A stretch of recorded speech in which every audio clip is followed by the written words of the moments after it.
as we go back. What's up, everyone? Okay, so yeah, you read that right. We're watching Content Cop. Content Cop. I swear by it. This is gonna be one of those streams where I could get canceled. We can possibly get canceled for this shit I'm about to say.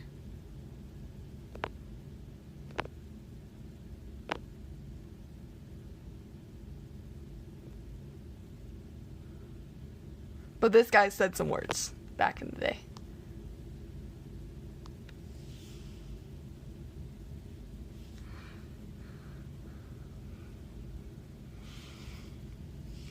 So, yeah.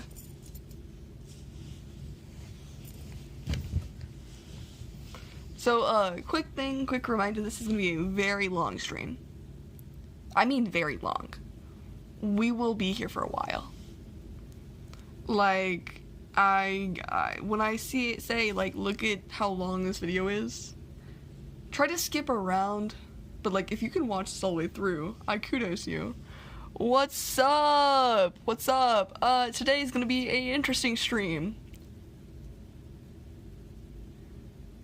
Because I could get canceled today. This could be my make it or break it stream, okay?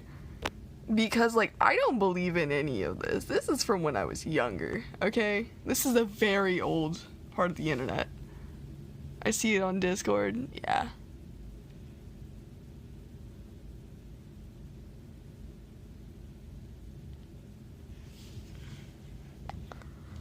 Yeah, Content Cop is a pretty heavy topic, to say the least. Hold up, I gotta turn this thing on.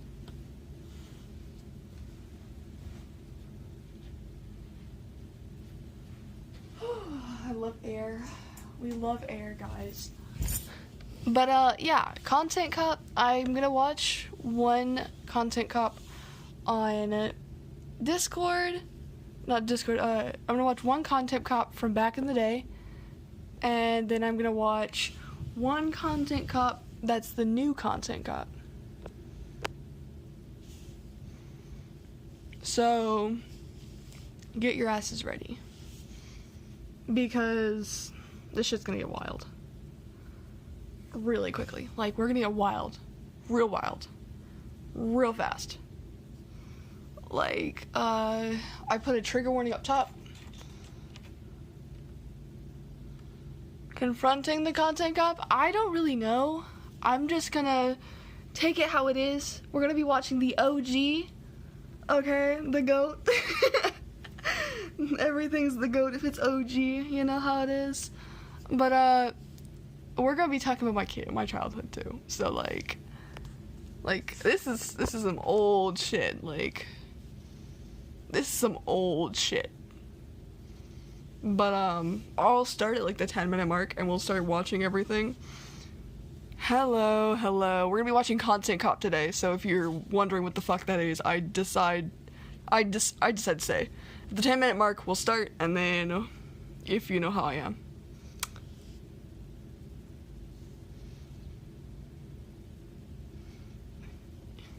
A lot has happened in 7 years. We are old. We're old. We are old people. Yeah. I mean, Trump's been elected twice since then.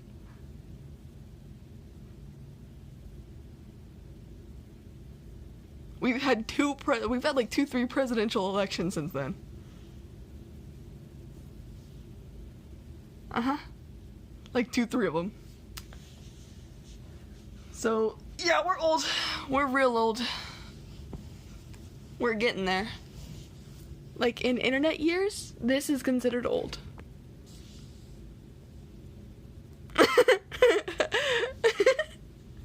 Yeah, we're dying today. We're dying. You don't want to get old? I'd suggest starting to get your head around it. You never told me how, old you are anyways. Because I don't even know how old my viewer demographic is. But I'm trying to fix it to where it's people, closer to my age. who like enjoy my shit.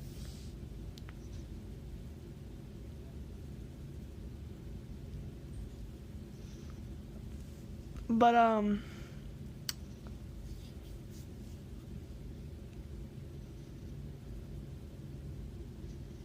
yeah. You're gonna get old. You have to take care of it. But we got about like 5 more minutes, and then, damn. About like 5 more minutes, and then we'll get straight to it. But yeah. I can't wait till someone comes around.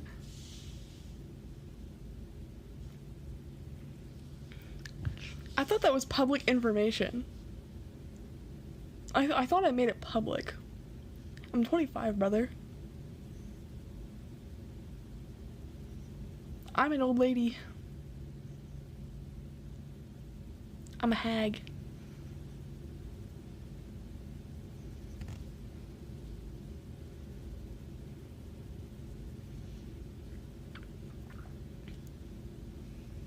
Nah. How old do you think I was? I'm old enough to watch Content Cop. That should say something. I'm like Quite's age.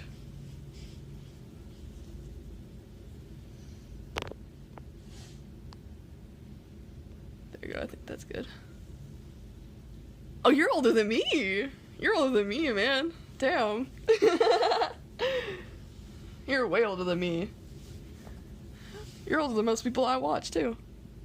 I mean, you're close to the age that I'm going for, so, I mean, I try to hang around my demographic, because my demographic is for our age group. So, you know how it is.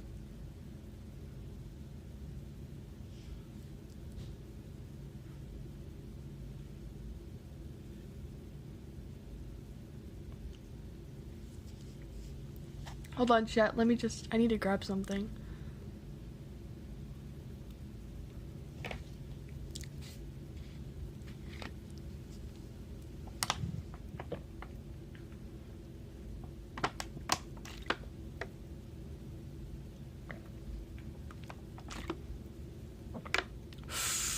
Water.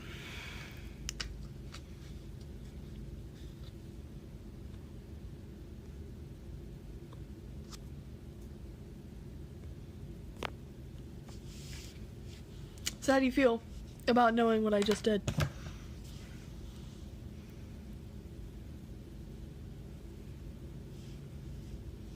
Honestly, I've been through the network shit. I've done all of that stuff. I don't like it. Personally, it does not go well for me. I used to be a part of something like that. I was there for like a month. In the beginning of my VTubing shit, I was there for like a month.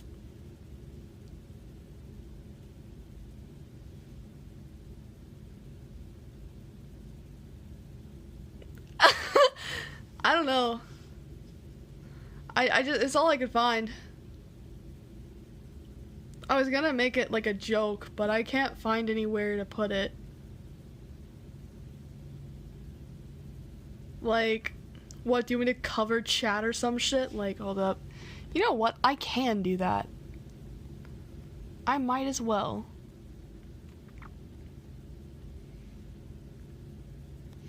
We're gonna be moving shit around, guys. Just for beer.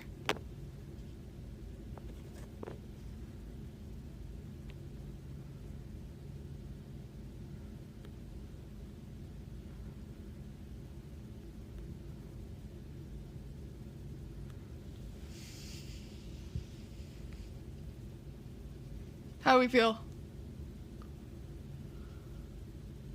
Does it look nice?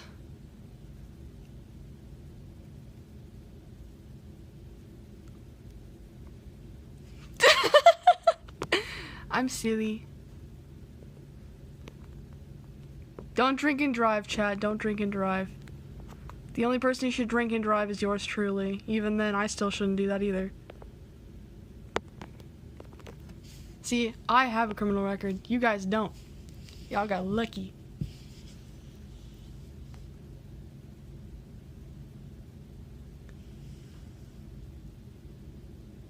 I really do. Do you want to see all my spinning things? I have a shit ton of spinning things. For example, y'all's least favorite part of this is this motherfucker.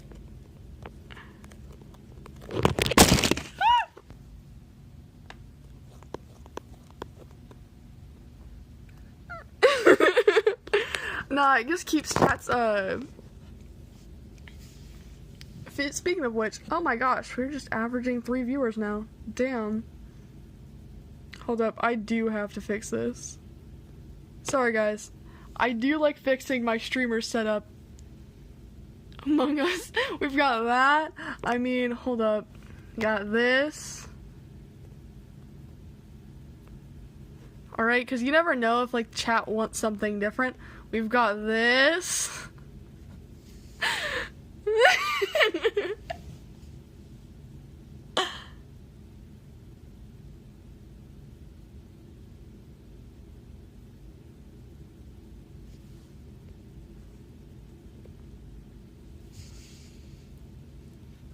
That really disturbed me. And then I got some more. I've got like a few. I've got this. We all know this one. The fuck is the ice cream truck doing? Sorry chat, the ice cream truck's outside. We vibing today. Ice cream truck noises.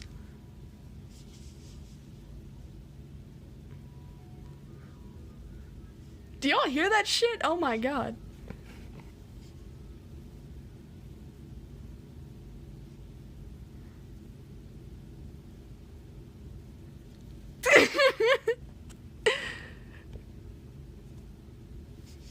Okay, I think it's time we start. Okay, chat.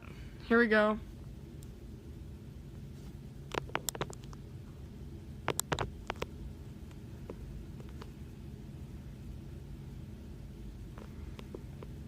What we do here is go back.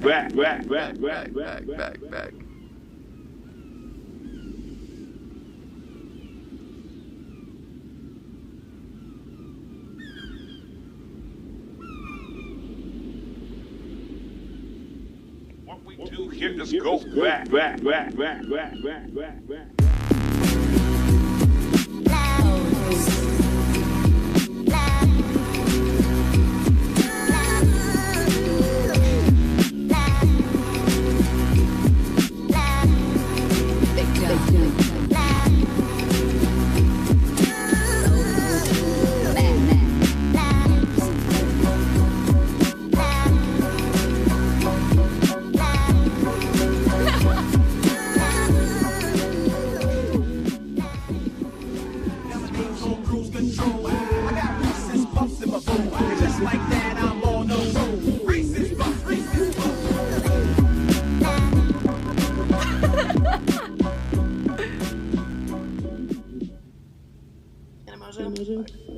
Like literally, if iDubbbz broke both his legs and lost all of his subscribers, I would be genuinely happy. Like he's a terrible that hurts. That If you're hurts. white and you just say the N-word. That I hurts. tweeted, and I don't remember exactly what I said. I'm sure you can find it, but it was like, you have 5 million subscribers, you say the N-word in your video. Like that's not cool. Kill yourself. And I didn't delete it because that wasn't my feelings. You know, like I don't fuck with him. I can't believe he has 5 million subscribers. I do think that's racist. I know some people may disagree.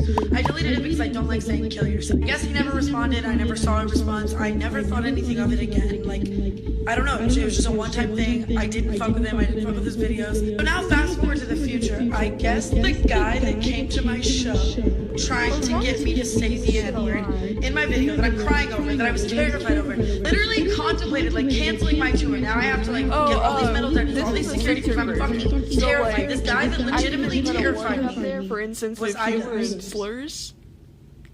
I don't really want this stream to be a monetized stream anyways. Yeah. Even the original poster of this got this taken down. We're going on a road trip. We're going to see Ten Among You at the Ten Among You concert in San Francisco. She tweeted some really nice things at me. Road trip! Just a quick little pit stop, just so we're in fighting form when we go visit Tana Mosul. Road trip! If I could clone Tana Mongoose, I would have 10,000 Tana Mongoose. Road trip! Going to the fucking 7th Street, San Francisco. Time to get some Tana Mongoose. Still, I think that the people who watch them for my VODs and stuff enjoy for once to actually, like, see what the hell. Right? Hey everybody, welcome back to another episode of Content Let me pause this real quick. I want to say this once for the people in the VODs, or anybody who's stopping by. The main reason I'm even playing this video, for those who've actually already seen it, is for the people who have not seen it. If you have not seen it, this is a very important part of the video to understand the context of how Content Cop used to be. This is old Content Cop. This is old Content Cop. This isn't even new Content Cop. New Content Cop's coming soon. Like, I haven't watched all of it. The most of Content Cop, I think I watched like 5 minutes of it and then was like, you know what, I'll watch this on stream. Because, worst case scenario, what's gonna happen? If I get the VOD taken down, that doesn't matter because I already streamed on Twitch.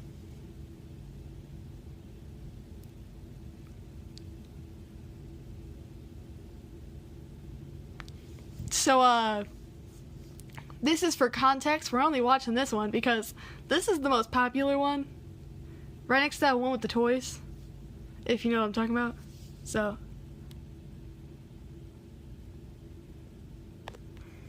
There you go. Today's theme on Content Cop is equality. That's right, I've made a lot of videos about dudes with dicks. But this time, I'm gonna make a video about a woman with a vagina. We're talking about Tana Mosul. She is a storytime YouTuber who speaks from the heart, but also embellishes her stories very heavily. To generalize her channel, I would compare it to the Uber driver kidnapped me meme. In fact, I believe that meme was born from her channel. Because her life is fucking crazy. You know? She gets kidnapped, she gets banged, she fights people. Her life is fucking bananas. Nah, I'm just kidding, it's not bananas. It's actually very mundane. If you boil down any of her videos, you realize, holy shit, I've gotten in arguments before. Someone has lied about me before. I've had a horrible experience with customer service representatives as well. Now, this is a story all about how Disney Star stole my money for cocaine. Now, this is a story all about how Guru Gossip Spy drugged me at Playlist Live. And now, this is a story all about how I was involved in a shooting. For those of you who don't follow the drama, I'll give you a brief rundown of what's happened so far. A couple months ago, Tana Mosul tweeted at me that she was very unhappy with my use of the N-word. I didn't respond to her tweet. Instead, I did a bit of research and I found out that she used the dreaded N-word in the past. But she didn't use the N-word. Hold up, I have to check on something. Just a little suggestion. Truth, sorry. I'm so sorry. I left. But I gotta do something really quickly. So, I'm gonna let the video play a little bit more since I've seen this video a million times. But I do need to check on something and then I'll be right back. Like, give me like 2 minutes. But enjoy this little video while you're at it because I think that giving people something to watch is very important. Word in the same way that I use it. She used it in a very mean-spirited way. Growing up in Vegas, everybody said those words, and I didn't even know that they were considered racist at all. They were in rap songs, and I totally thought it just meant like homie or like friend. She does a very poor job of trying to explain it away. She's saying, I was 13 or 14, I didn't understand the use of the word. I always thought it meant friend or homie, despite my use of it being, you know you a stupid right? No one says friend or homie in that way, Tana. Also, you can't plead ignorance because every high school student in America has learned about slavery. I don't know what you're fucking on about. But it's hard to be filled with regret because I was just ignorant and uninformed. My parents never said anything. No one ever told me. Until like 4 years later when people were like, hey, these are racist. And I was like, what? Like, what do you mean? Like, it's in every rap song. Like, Mac Miller says that he's white. Like, what's... Well, they never say it with a hard R in rap songs. Obviously, her explanations are dog shit. None of it adds up. So what I decided to do was take this word that she's so fucking passionate about that she tweets at me, kill yourself, and that she'll vilify me on her live streams about, and I decided to take it to her front door and see how she'd react if I simply asked her to say the dreaded N-word.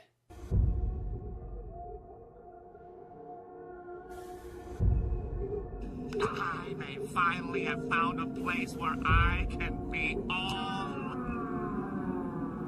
N-word. N-word. N-word. N-word. N-word. N-word. N-word.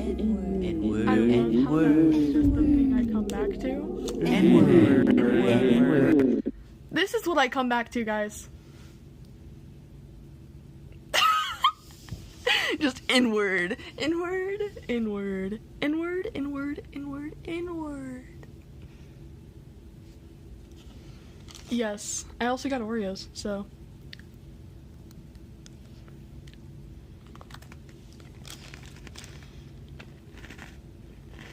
N-word. N-word. What else can be said about this topic that hasn't been said already?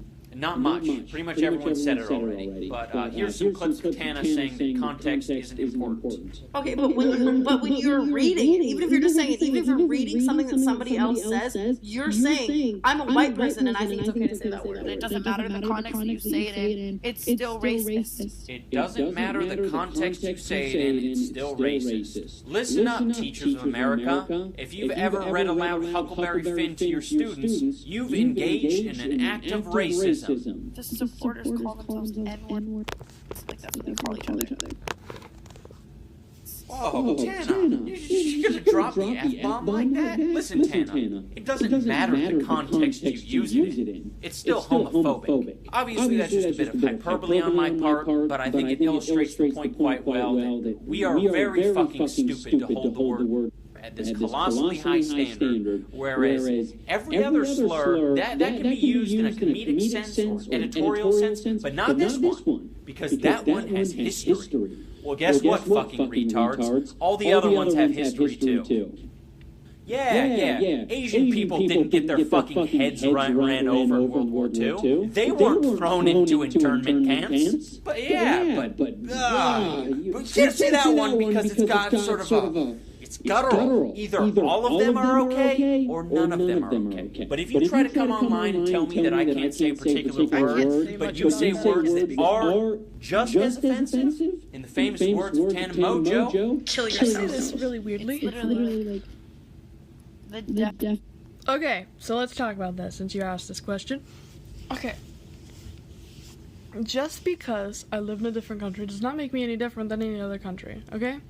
There are times and places for things. I remember 2016 France was very homophobic, transphobic, racist even. A good example of this would be a song by Ndila, which would be Dernier Danse. And, yeah. That song, if you look behind the lyrics of it, it does talk about racism. And that is an older song. It's like 10 years old. So yeah. There's always equal amount of racism, basically. Like, the only way I can put this is usually there's a good amount of... Depending, every year it changes, but it can go from... 1 year, it's like... The best way to put it, in American politics, I can say it would be 1 year there's more Democrats than the other, and then the next year it's more Republicans than the Democrats. That's the only way I can put it without being straight up, an asshole. But that's the only way I could really describe it to you. That's how I believe things, and if somebody wants to come around and say, oh, this and this, what about the other parties? Well, they don't really count in this situation. We're mainly just talking about, racism. So that should probably put some thing in your head. It just depends on the year. Definition of desensitizing society to the N-word and taking us a million steps back. Tana, you are dumb. It is the exact opposite. This is a very important lesson in critical thinking. Have you or your friends ever said a word so frequently that it's lost a lot of the initial punch that it had, and eventually it just lost all meaning entirely? You should say yes, because it happens all the time. I remember initially hearing the word cunt and how awful that sounded, but I've used it so frequently that it means fucking nothing to me now. Cunt, tech cunt here. Okay, cunt. So all of you people out there who hold these words in such high esteem, you are giving it the power that you so desperately wanted to not have. Another point that people like Tana seem to miss is that you can critique people's use of the word.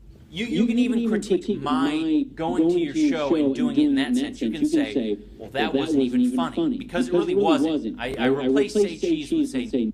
How funny is that? Not really funny, but what is funny is your reaction to it. So yes, you're allowed to be critical of someone's use of the word. If you think it's not funny or you think it's cringy, leave in the comments. When you said the word, my dick retracted inside of my body. And if you're a very observant person, you might notice a video from a year ago where I actually critique the use of the word when I'm doing a bad unboxing. The whole joke here is the word. Let's laugh out loud in the comments, guys. It's incredible how much more intelligent you would have looked if during the event where I came and said say, if you just said, wow, you're a very uncomfortable person, and you're not very funny. What a pathetic joke. You would have just destroyed me, but you couldn't do that, because you're the most predictable human being on the planet.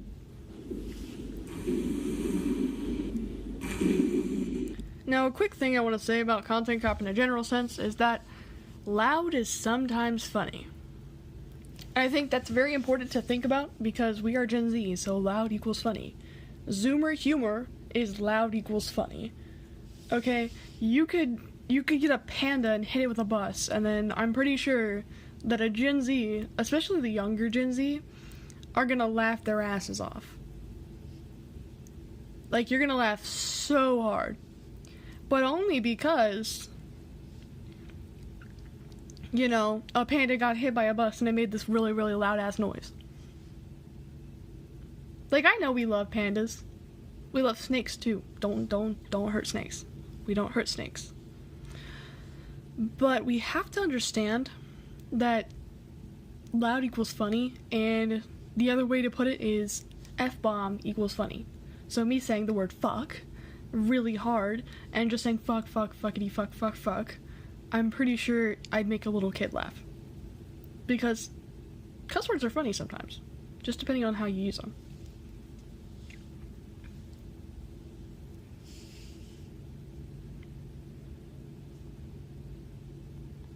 Like, for real. Oh my fucking god.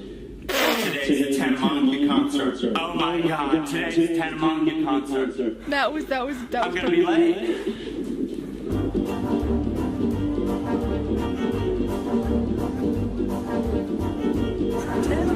Time to watch Mojo.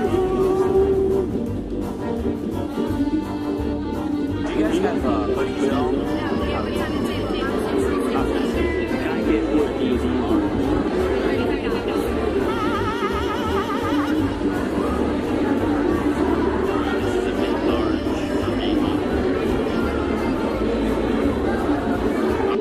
I wonder why. I wonder how. I wonder if I ever just casually read the book, The Art of War by Sun Tzu. And just for that, a state's impoverishment from its soldiers. When they distant, there is distant transport. When they are distant and there is distant transport, the 100 clans are impoverished. When the soldiers are near, they sell dearly. When things sell dearly, wealth is exhausted. When wealth is exhausted, people are hard pressed by local taxes. Like before sleeping? Oh yeah, I get like that. Taking a state whole is superior, destroying it is inferior to this. Sun Tzu. I think that because I've lived in insane amounts of things that have happened to me, I've learned things and seen things that makes me smart and very, like, I express how I feel and how I think things work and how my philosophical ideals are from that. I'm a very wise person. All hail the all-knowing and all-powerful snake mafia boss Yuki Sachs. Riding cowboy, yeehaw. Let's leave it at that. Oh yeah. Alright, let's get in line.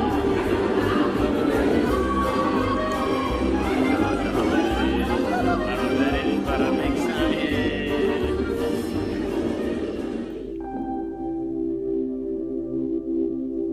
He's angry. What is he gonna do? What is he capable of? Is he gonna hurt my manager, my tour manager? Is he gonna hurt somebody I love?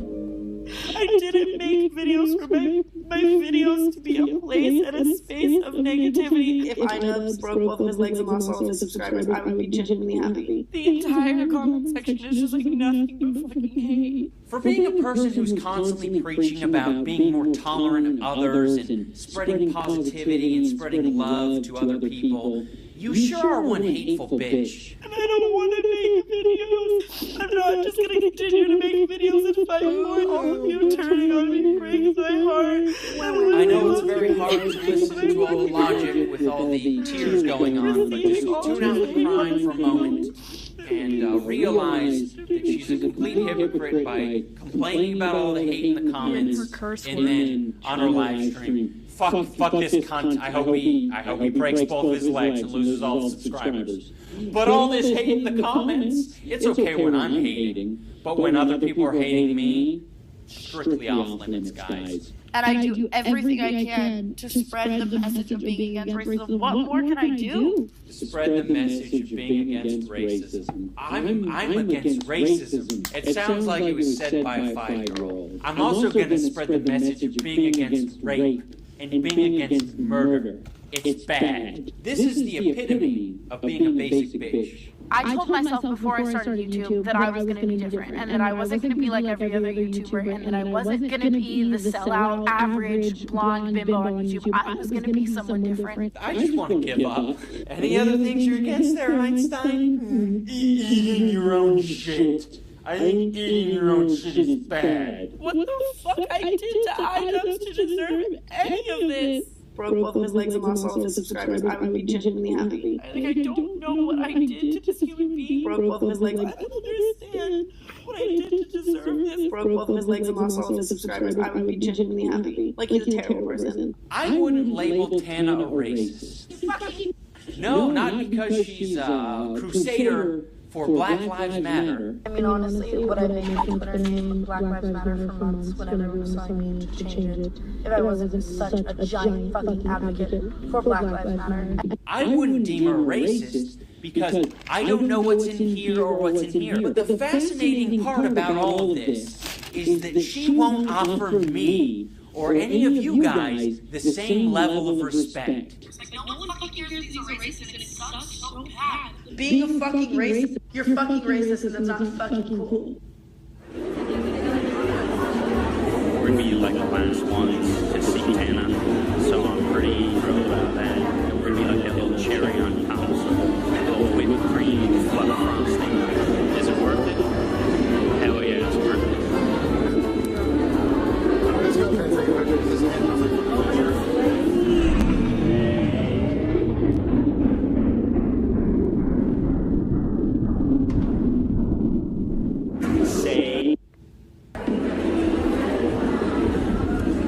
Walks up to me and he kind of like locks his arm around me, like around my neck like this. And it wasn't like it was like a chokehold or anything. It was very like firm and tight, like I really got it out, if that makes sense. I'll explain that in a second. And then the guy looks at me, he wraps his arm around me and he looks at the camera and he goes, say, and puts his thumbs up and then like blink and he says the N-word, like hard R N-word, like say N-word, like hard R, like smiling loud as fuck, like yells it and then he looks at me and looks at the camera, like say.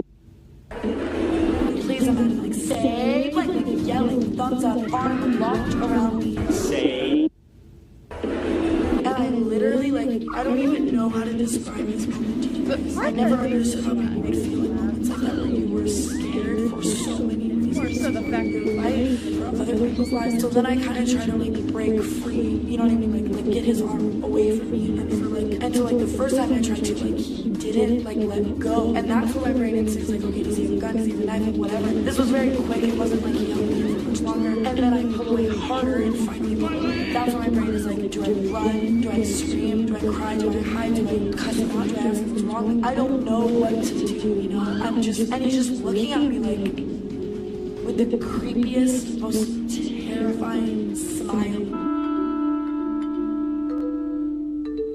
Exaggerator, a storytime Pokemon, also known as the physical embodiment of hypocrisy. Each face tells a different story. She fucked me with a toothbrush! I'd like you to battle these executors for me. In this section of the video, I want to address exaggerations and small details that she embellished. That one still sticks. That joke does stick. That sticks. Okay, that was a good one. Are those Oreos good? Oh yeah, the Oreos are great. I just realized the Oreos are great. Yeah. He fucked me with a toothbrush. Hold on, I got this. He fucked me with a toothbrush.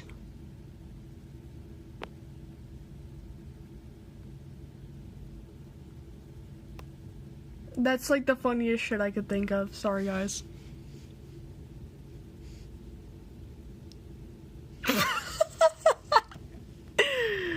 People really think I gave that much shits. Like, I really don't. Like, if I don't support iDubbbz and I was never, like, a hardcore fan of him, I don't think I'm a bad person. I'm just me. But if we're gonna be honest here, guys, he fucked me with a toothbrush. And then we're all like...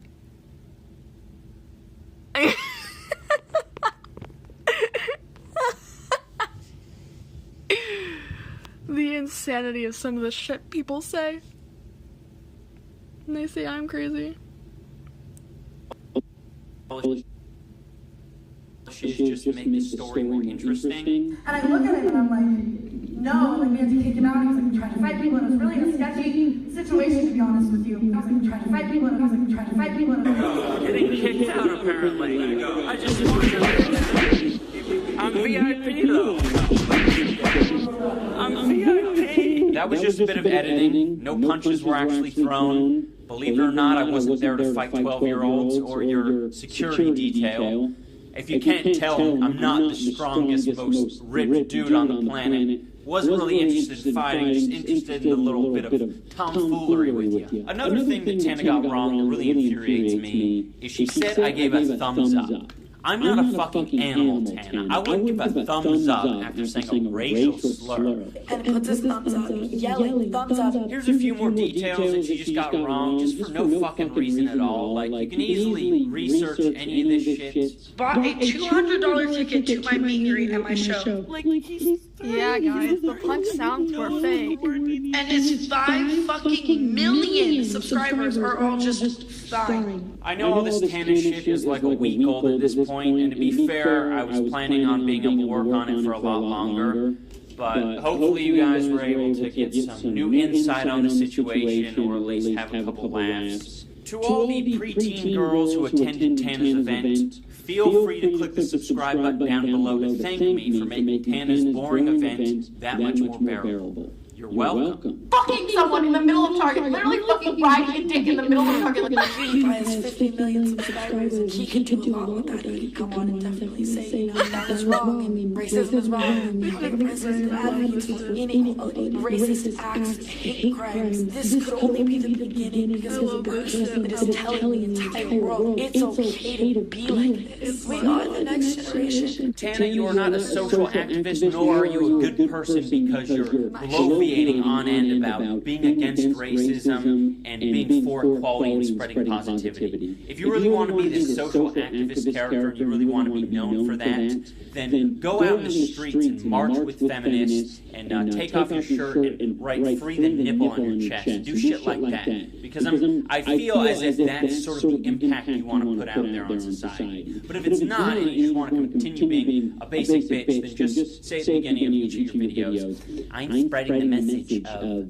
equality. I'm gonna wrap up this video with a phrase that most logical people would get behind. I mentioned it earlier in the video. I can explain. It's either all okay or none of it's okay. It's important to remember if you ever mistakenly identify a word as off limits. No words are off limits. You're allowed to get offended by the words. Okay, so this is old YouTube. This is a video from like 10 years ago. 7 to 10 years ago. So like, when I was a young teen,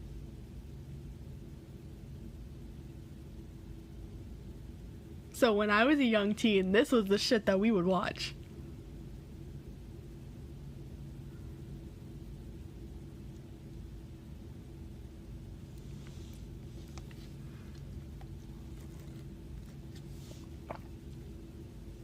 So, I didn't go. I'm not one of them. I don't go to things. I don't really get out much either. Even then, like, I was too young to go.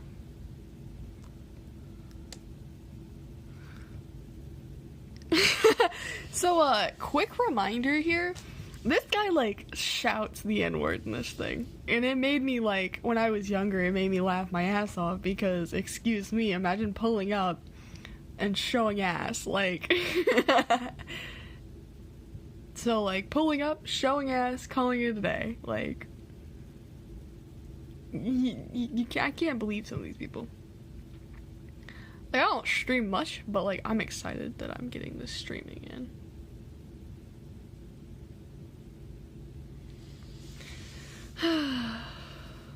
So, like, I can explain what, like, goes on. Showing up, showing ass. Basically, this is what this entire guy does. His thing is well known for being really funny. Like, he's a funny guy. I dubs is funny, but only because he's an old YouTuber and he was... I tried... Voop chat? What's Voop chat? I have not tried that. I'll see it. I'll look at it later after I get off stream, but I'll be here for another 2 hours, probably. Only because, I have to watch another one of these episodes that's an hour long. And, as far as I know, if you want to stick around, I remember him having, like, passionate sex with, like, Omegle. Ooh! Ooh! I like this. I like where this is going. I'm checking that out after stream today. But, I am gonna say that, this thing right here, I kid you not, I have to watch another one where he literally picks up a stuffed animal, puts his cop shit on, and then fucks it. And I'm like, what the fuck, dude? And the big ol' 25. Oh yeah, no, we understand it's no more Omegle. You've been having fun? I'm gonna check it out.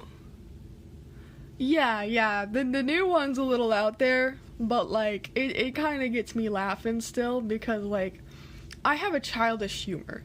So me laughing doesn't mean I support anything, it just means that I find dumb shit funny. And if anybody wants to get me for laughing at something or laughing at a joke, I would like to pronounce, or I'd like to state my case here. Let's pull out a 4-year-old child, okay? Like, and if a 4-year-old child that was your child or your younger sibling just so happened to say a slur or a cuss word, would you laugh? I think the answer would be yes. Reason? It's unexpected. It's random. So, yeah. My humor's a little broken. But it's not the worst of the shit that I laugh at. Content Cop's pretty down there. Like, I could say some shit, but I'm not gonna because I don't have a filter. See, I behave. I like myself. So, but I would like to say, pronounce my case here. If a 4-year-old child said a word that they shouldn't have said, I'm pretty sure you're gonna laugh your ass off. Because I'm pretty sure if a 4-year-old walked out here and said, fuck bitches, get money, I think you'd laugh your ass off. I'm not wrong. Then again, it's a 4-year-old child. I'm not a 4-year-old child. I'm just saying that I would laugh. Because it's a situation, a predicament. And I love my predicaments.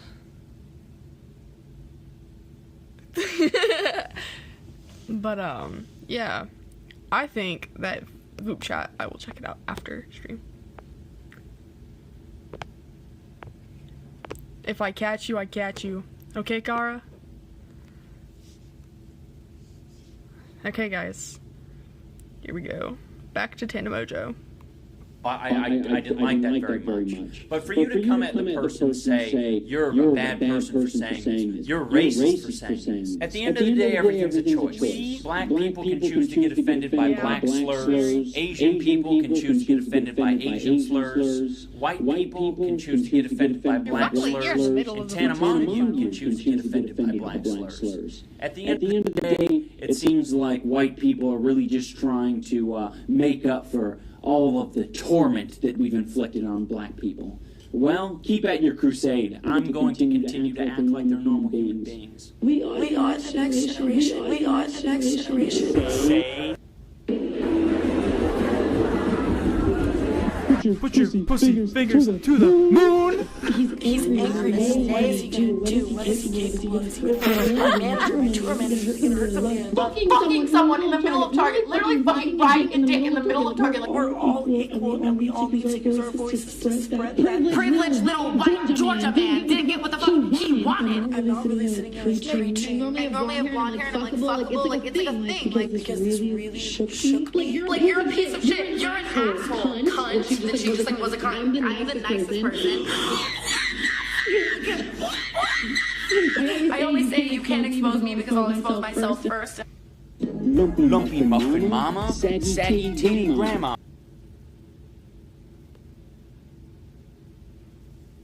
Okay. Who's ready for the next part? Who wants the next part?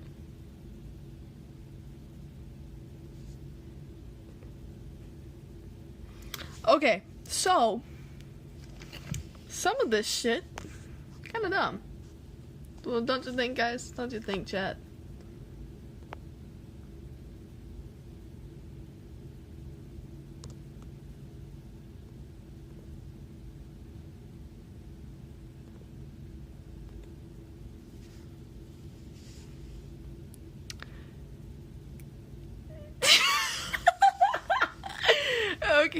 Okay, so, I wish I could have the video on hand, but, there's a guy called, you'd know him if you saw him, he's, his name's Chudley's, he's an older YouTube thing, he's from 2020, I remember his thing being an Asian lady at the back, who doesn't know what the fuck she's talking about, but she goes, subscribe to Chudley's, subscribe to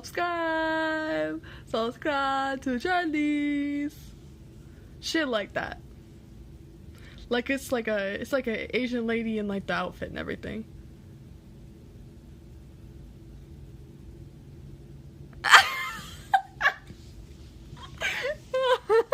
The most romantic saggy titty grandma. Most romantic song ever, guys. Literally, I've been enjoying streaming so far. I mean, like, I finally have people who come around for me. I finally have, like, a lot of viewers who chill out and hang around and stuff like that. But, yeah, who's ready for the next content cop? Because I gotta get this shit finished, because, I got shit to do. I also gotta check out the thing that Kara's talking about. Hello everyone, my name is Markiplier. Imagine if there was a content cop done on fucking Markiplier. Imagine that shit. Like...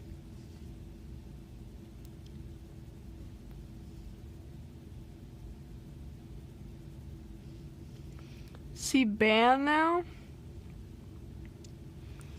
Oh, that was pretty tame compared to what I thought was gonna happen. I forgot about most of what happens in that video. That's the only one I know most about, because I've watched it so many times, but like at the same time I just forget here and there. The saggy titty grandma. I think that's pretty chill. I mean, people say the N-word all the time. And I don't sit there and give a shit about it because it's like your body, your choice, whatever the fuck you want to do, but like, don't do that to me. Like, I'm not here to police you. That's you, not me. I'm not gonna get banned. Cause, let's just say I do a lot of crazy shit. I've done a lot more crazy shit on another account. I have a shit posting account, somewhere, right? Listen. If I can post an allusion to Ghost from Call of Duty masturbating and his crumb being just displayed on screen, I think will be great. You know why? Because I posted that shit on TikTok. TikTok hates everything. So if I can get away with it on TikTok, if I can get away with that on TikTok, I think I can get away with whatever the fuck Tandem Mojo videos are. Because that was already on YouTube.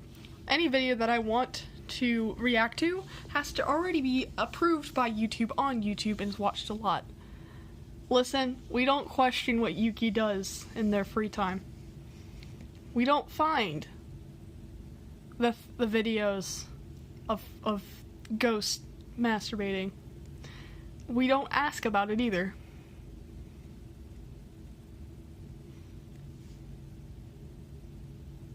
Alright, chat? Alright, snakes? Okay, snakes? Ghost masturbating from Call of Duty Modern Warfare 1 is none of your concern.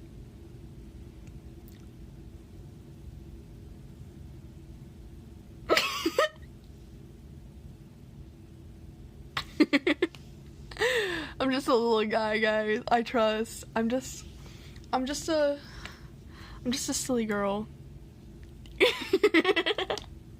I'm just a silly girl. I'm just a girl.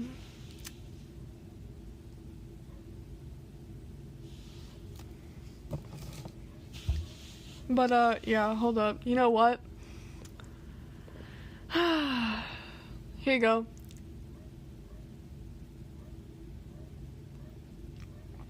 Okay, sorry, I had to take a sip, guys. I had to. We just gotta keep moving, guys. Last one. Last one, and then we go back to yapping. Okay, so this is a very long one. Make sure you go to the bathroom. Get ready. Get settled in. You feel offended. Why? Why? Is German beer just an issue to you or some shit? I don't even know if it's German or not. Hell, I don't read German.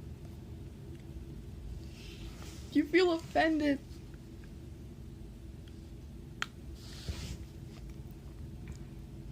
That beer animation? Oh no. Why, is it just not good beer or something? Like, I tried to find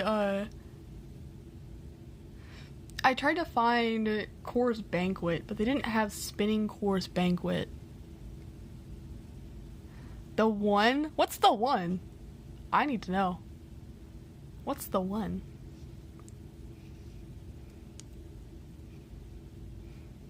Tiberan animation. Grossen. Translation, please? My German is complete ass. We do not want to know what Yuki can all say. Hold on. I'll look into it. I will definitely look into that because I got my internet back and I'm streaming again, so I'm pretty sure Yuki's shit internet. Oh my.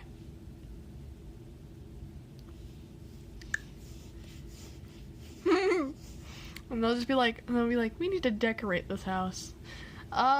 Yeah, put like a flower pedestal there.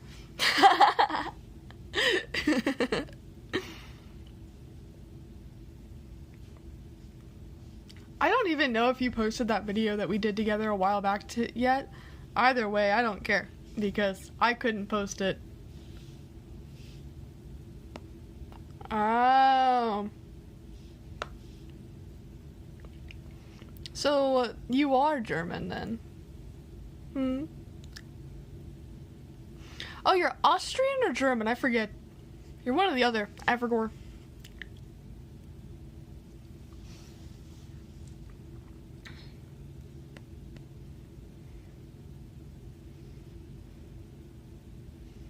Which one are you? Spanish? Romanian? Romanian?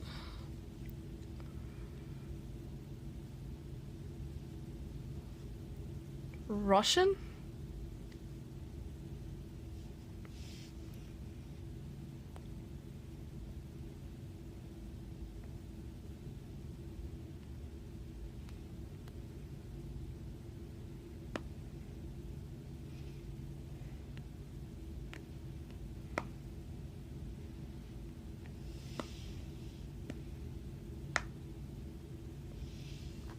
Okay, guys, I'm gonna go ahead and start the video, because this shit's long. Like, hold up. Yeah, this is 1 hour and 6 minutes. I'll know my country one day. One day we will get a reveal, and all will be happy. The beach is surprisingly dangerous. Starting strong, guys. Actually, he was not a baby killer. Actually, accusing Ethan of killing his dog is maybe too far, because they have mobilized such an insane harassment group that anybody who says any fucking thing, they will attempt to yeah, ruin their life. H3. This is H3. I'm the crazy one. It's not bad enough that I have to. What we do here is go back.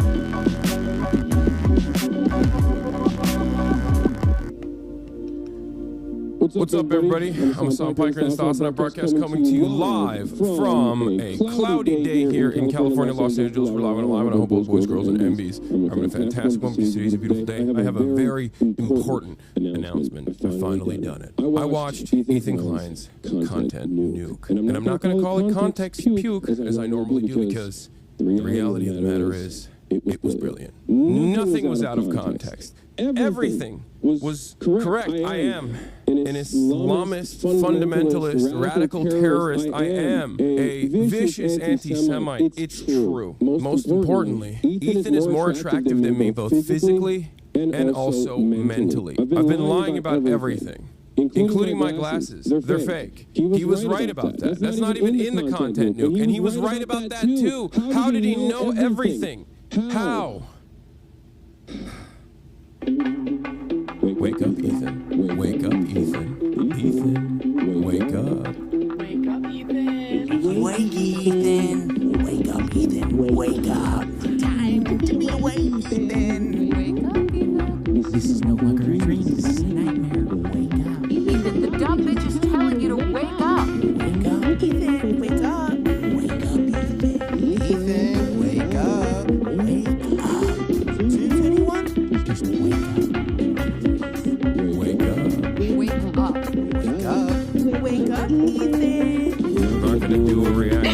Yummy, I love to sound brown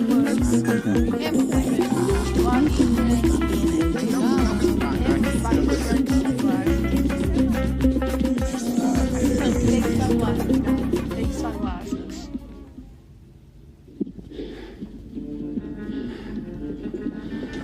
Hell, even the sunset behind me is fake.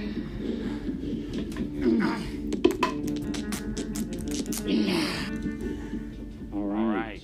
I didn't plan on making a content comp on H3. It sounds very stupid even saying that. H3 content comp, iDubbbz, Ethan flying out of control. And then you should do a content comp on Hassan Piker, content comp on Sargon of Akkad. If I would imagine this, in 2016, I would have been like, oh yeah, if I ever do that, it's gotta be because I lose the plot. Well, it turns out it's not me losing the plot, it's Ethan. He's the one who fucking attacked first. My good fucking friends who I stood by after all these fucking years can't find a spine to speak up. So go fuck yourself. I agree. Alright guys, I'm going to tell you a story about Ethan Klein. I know some of you have been following him, but there's a lot of people who might not be familiar with the background, with his podcast, with what's been going on over the past couple of years. So Ethan, as you know, is a content creator who has a podcast where he says all sorts of outrageous stuff. Sometimes it's fun, sometimes it's fucked up. He's had shows with all sorts of different controversial characters. He's had a show with Trisha Paytas. He's had a show with Hassan Piker. In doing so, he's gathered a ton of different audiences. Now, in his podcast with Hassan, Leftovers, they would mostly talk about surface-level progressive shit and make fun of right-wingers. And you're telling me he didn't flick their dick once at least? No, as 100 shavers use trans women, I say, oh no! And it was mostly that until they actually had to reckon with a very serious topic. I would say that Hassan was very well equipped to talk about that topic. Palestinian people living in the West Bank are subject to these horrific conditions, horrific living conditions by the state of Israel, America's greatest ally and the only democracy in the Middle East, if you ask Republicans and even liberals. What a fancy invented. Okay, yeah.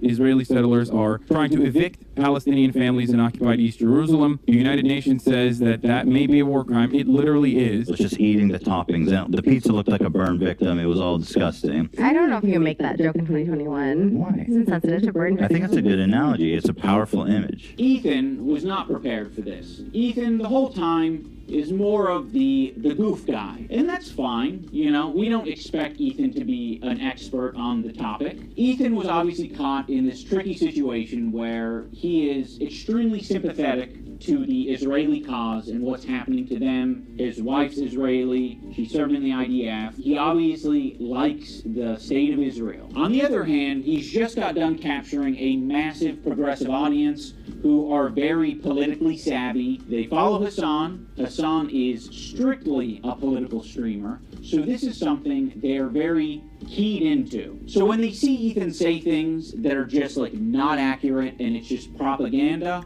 they're going to call it out. From the river to the sea essentially means the state of Israel is going bye-bye. So this massive progressive audience that Ethan has, adopted over the years, they're becoming increasingly critical of his position because now he's talking about it not on Leftovers, he's now talking about it on his podcast. What I want to do is show you guys how I see Israel, because you don't see that. When you listen to Hassan and you hear all these fucking mega lefties talking about it like it's some super racist, crazy, like Jim Crow style of society. Like, I can't wait to show you guys. The other day, BB fired 1 second. a really good guy that a lot of people are pissed about. So Ethan is having this back and forth with liberal online progressive content creators. All these different, he's finding new people every day. Okay guys, so I need to talk real quick before I go and do something, but I'm going to take a pause.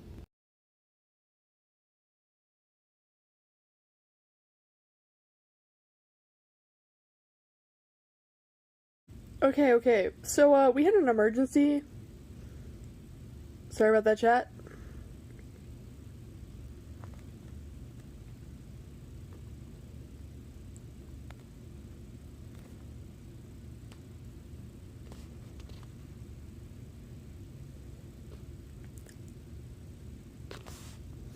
Emergency. Boy, do we love these.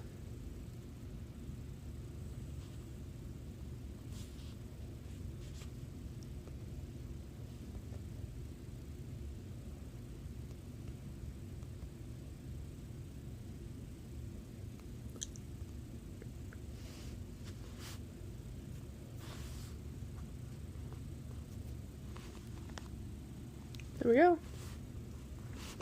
Boy, do we love when we have technical difficulties, right, chat?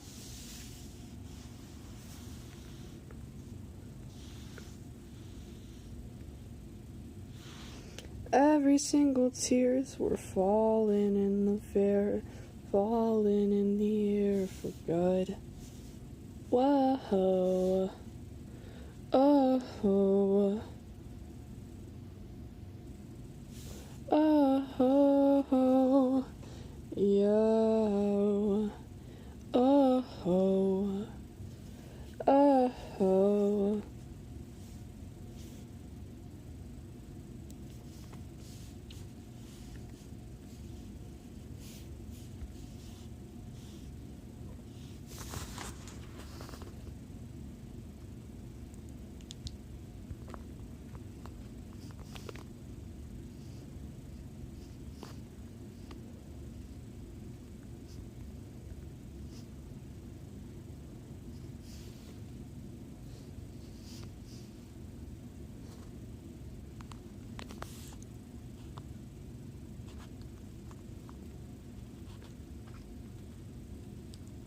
Boy, do we love when technical difficulties happen.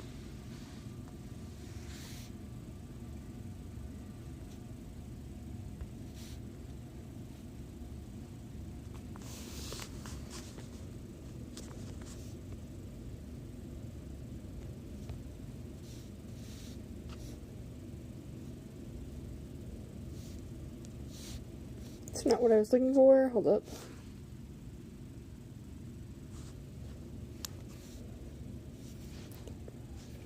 But, boy, do we love when streams go bad, right, guys?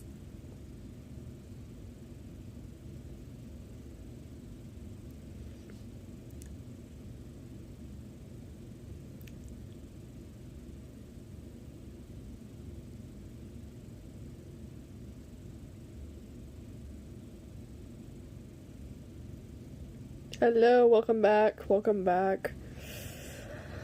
Boy, do we love when shit goes south.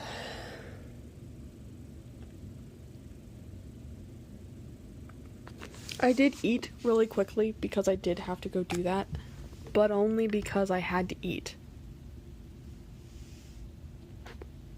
Yeah, so, guys, funny thing here, boss had issues, lots of issues. Exclamation point work is very important. L-U-R-K. Yeah, so, stream crashed.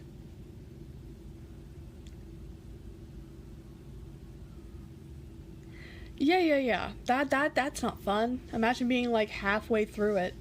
You know? Imagine being, like, POV, you're giving head, and then all of a sudden it's just like, oh, well, the guy disappeared. Or girl, either way.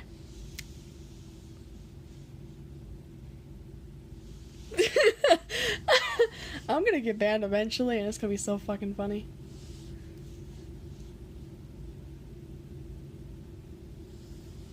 Like, back.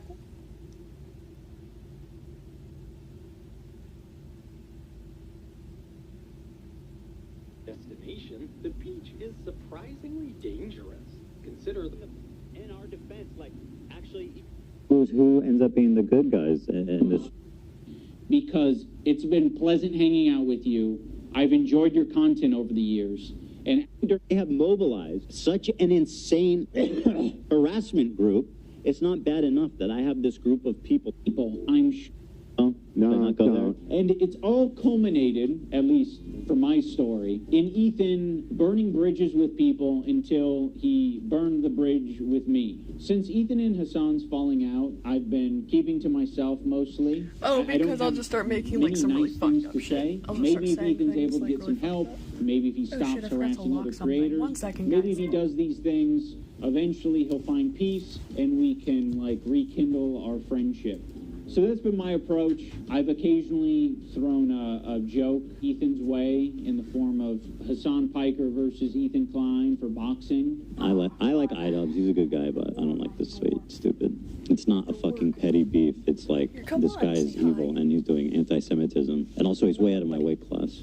He didn't like that, but fucking sometimes you gotta just throw something out there. Model turn and I model used to having a work seizure. with this video editor named Froggy Tonic. I discovered him because he was in the circles online you can that watch your I was Instagram in. reels And one of those circles is I'm gonna tell you what I tell my other He chat. watched Ethan's content. He liked Because I Ethan's have two content chats, until he okay? didn't like Ethan's content. I have There this would be an chat. occasional Froggy tweet Then where I I'd be have like, I agree with that. You know, reality like I'm chat. not gonna endorse it. I'm not gonna retweet it or like it. But fair enough. I guess I just missed my old friend. Some wings are too feathered, colored. Now that Reality brings us chat to gets to see me go February fucking 28th wild. of this year. Like, now, my former editor wild. of a year and a half ago did say some truly mean shit. He called Hila the C word. He said they're trying to kill their dog with cheddar cheese and a bunch of other shit, I'm sure. Ethan, at some point, discovers that iDubbbz's former editor says this horrendous shit about him and Hila. But no one's asking the question, where does Ethan get this information from? You see, it would be very obviously a problem if Ethan was discovering this content by scrolling through Twitter looking for something to upset himself with. He has maybe set it up in such a way where his employees feel the need to send him this information, and that would be horrible. They shouldn't be doing that. They should be sending you things that are entertaining for your show that don't fucking trigger the hell out of you. Why is there so much work being put into discovering this guy on Twitter who's barely getting any interactions, linking him to me and posting on the Reddit, when there's no work being put into who the fuck is the person on the Reddit who's posting this in the first place? If you do a little bit of research, it seems like it's an account whose intention is to make Ethan crash out. One of the users on the Snark Reddit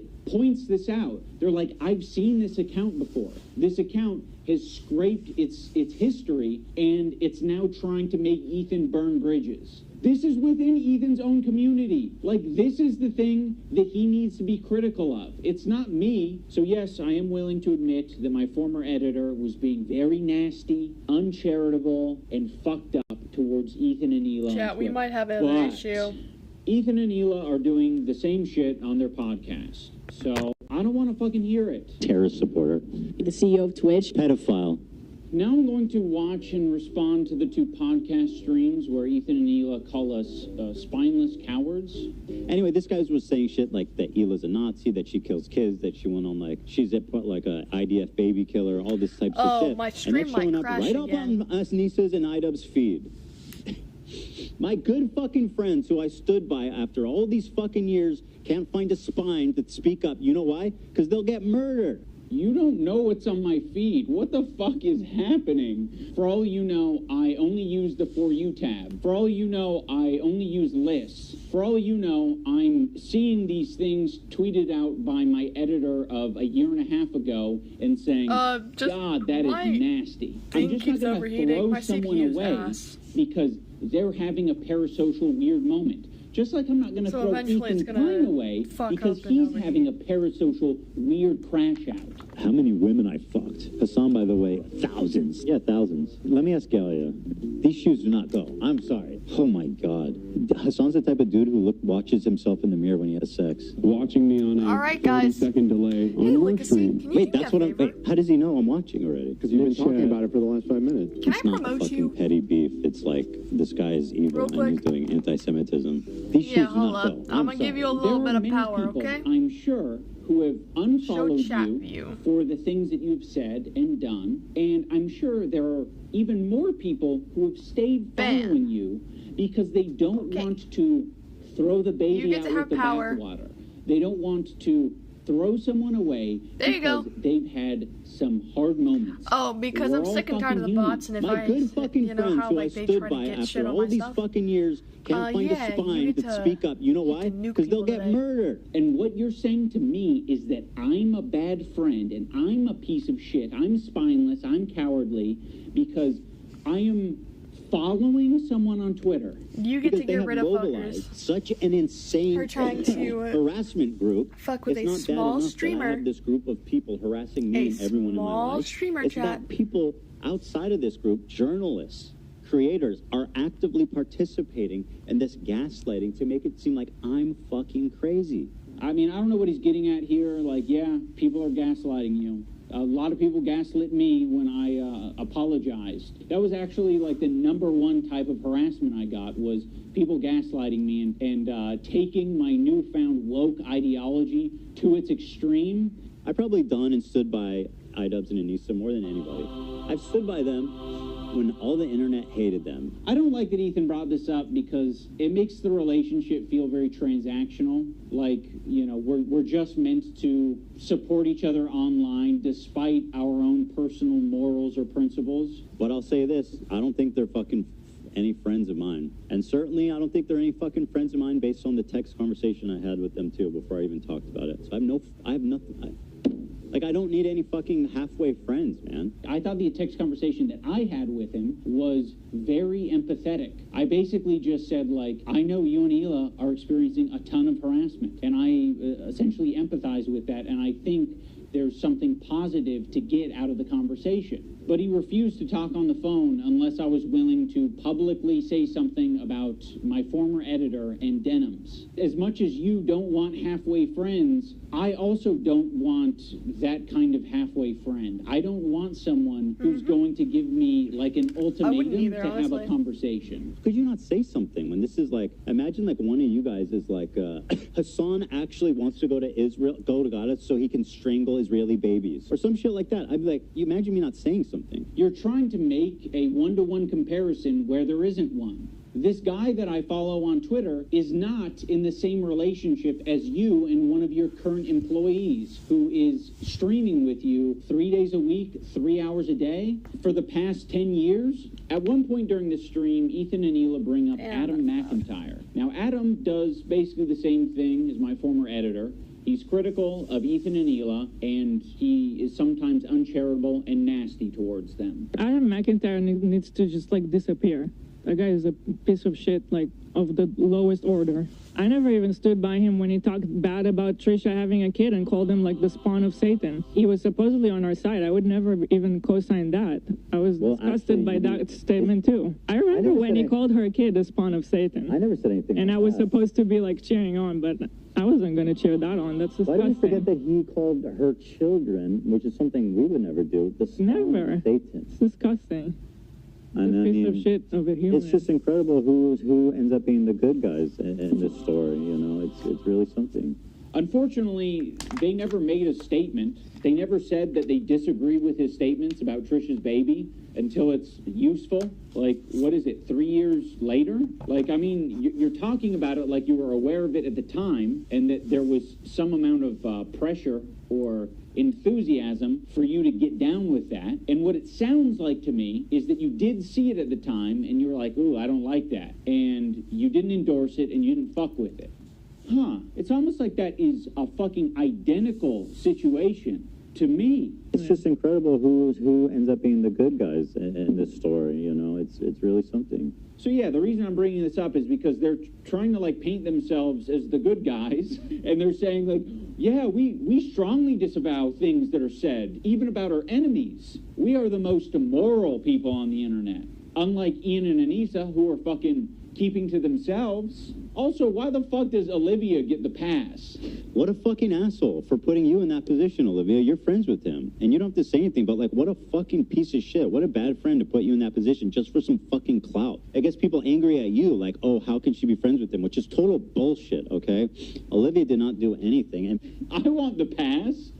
Do I have to be an employee to better get than that I thought, treatment? Because then but you'll it's just on a see really me as an ally? objective Or is it scenario. because